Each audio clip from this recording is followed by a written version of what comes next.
Harrisonburg is the largest city in the Shenandoah Valley. Up until the presidential election in 2004, the Friendly City had been a Republican stronghold for roughly 60 years. But with the election of Barack Obama in 2008, there was a shift in Virginia.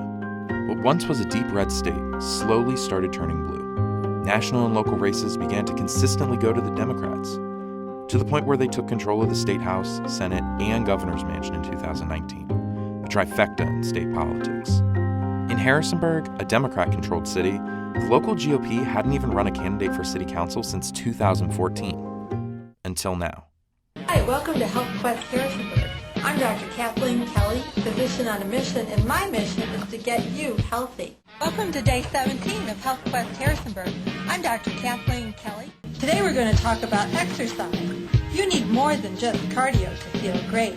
Kathleen Kelley is a first-generation immigrant from Poland who spent her early life in upstate New York.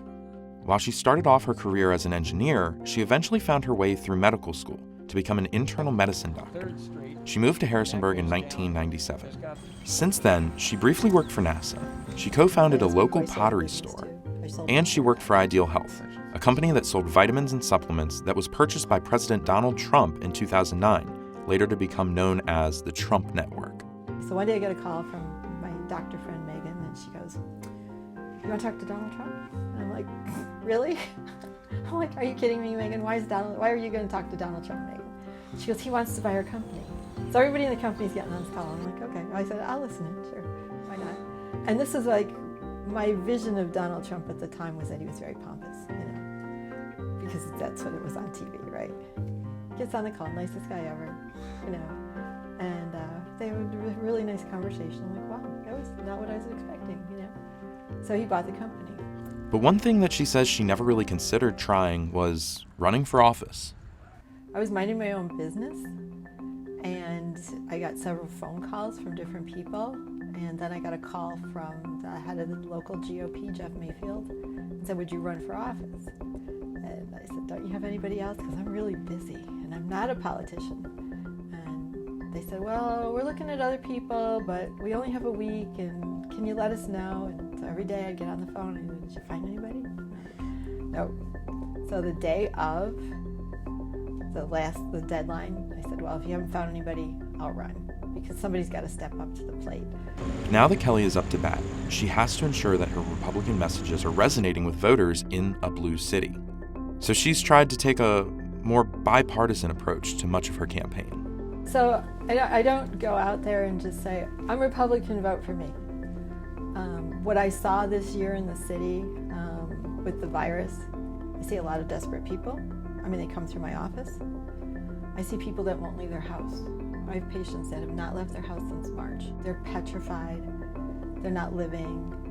And I just see a lot of depression and hysteria, and I wanted to use my campaign to reverse that.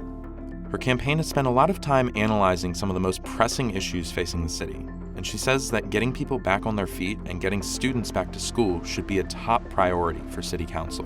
I think the most important thing right now is getting people back on their feet.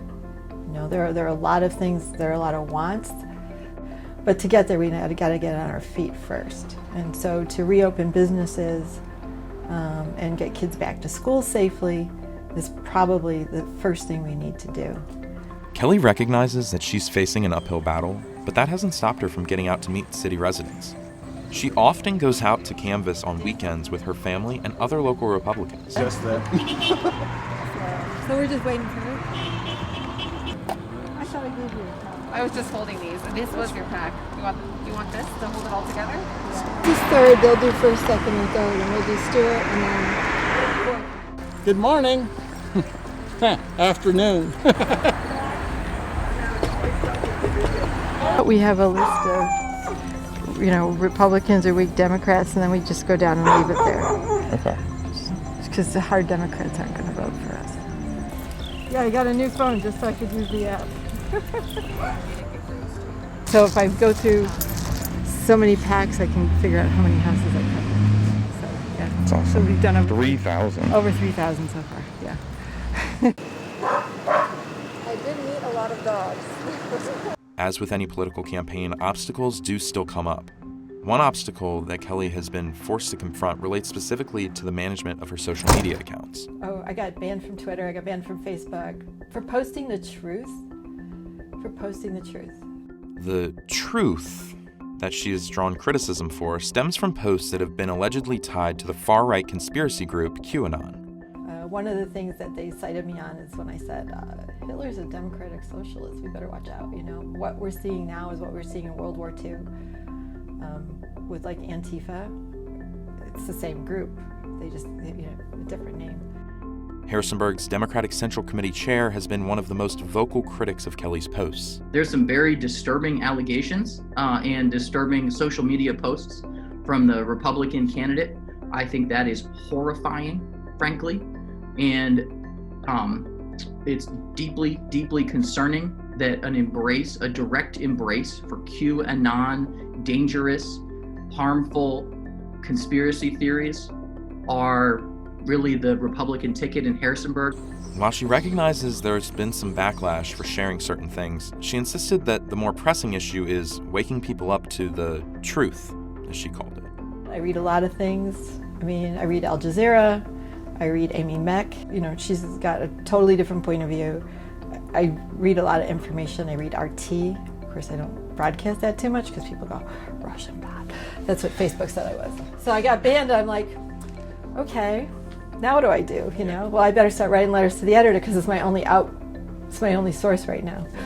So I started writing. I said, hey, wake up. Don't you guys see what's happening? Conservative candidates have won seats on city council in recent history. It's just not easy. Councilman George Hirschman won his seat as a conservative independent in 2016 and was the second highest vote getter.